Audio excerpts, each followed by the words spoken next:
Hi everyone. In today's tutorial, we will show you how to find your user ID on Discord. Your user ID is a unique number linked to your account. It's often needed for support requests or developer features. We will walk you through how to find it. Let's get started.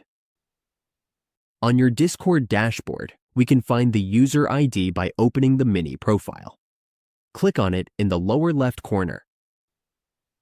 Your name will appear. Once you click it, you will see your user ID right there. We can also do the same for other members. Just click on a member's profile picture to view their user ID. So, to find any user ID, simply click the mini profile. And that's it. We have successfully found the Discord user ID. We can now use it whenever it's needed for support or account-related tasks.